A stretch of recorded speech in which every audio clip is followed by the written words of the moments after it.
This is part six of my newest blog post coming out tonight, why national job boards tilt the market against Main Street.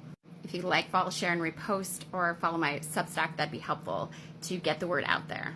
I'm here to absolutely rip to shreds a cult system that has been masquerading as an economic system.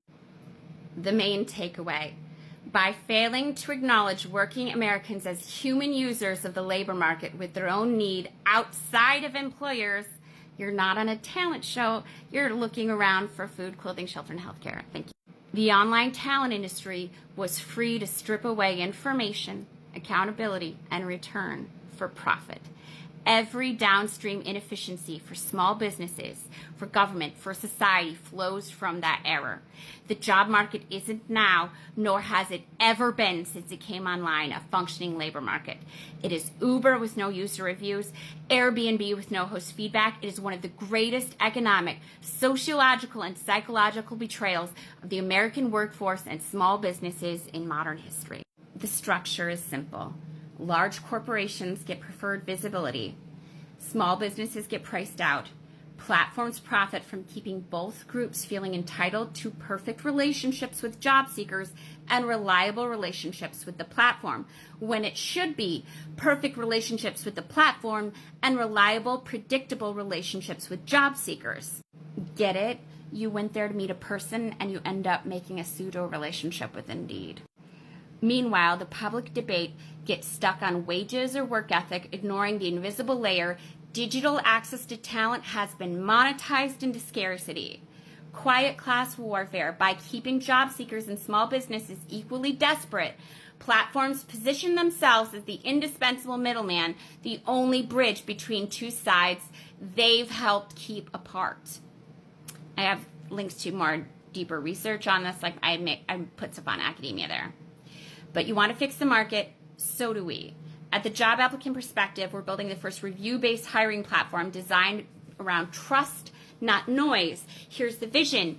Job seekers review the hiring process itself, flagging ghost jobs, noting slow responses, and highlighting great experiences. Small businesses get the signal they need without getting buried under spam, and everyone sees the same truth.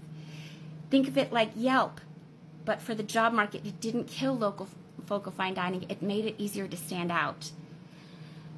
For job seekers, think of it like spoiled milk at the grocery store. If no one tells you it's expired, you'll just stop buying it.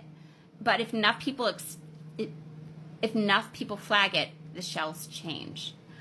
All online markets run on engagement, not solutions. But all users come to the platforms but for solutions, not engagement. It's economic gravity. There was never once tech that would have allowed the market to exist without user reviews, because they wouldn't have used it even if it did exist, or every other marketplace would have used it. When you start approaching the job market like an actual market, supply and demand, not just pull from the supply, you allow the sunlight in. Human nature corrects itself. In the end, if you owned a pizza shop and Amazon controlled the phone book, you'd expect them to favor their own delivery service. That's what's happening right now. The shelves won't clear themselves. We start by telling each other what's real. It's not about perfect information. It's about an emerging pattern in the information of the type that starts to exist on every Amazon review, every Rotten Tomatoes review, and every Uber feedback.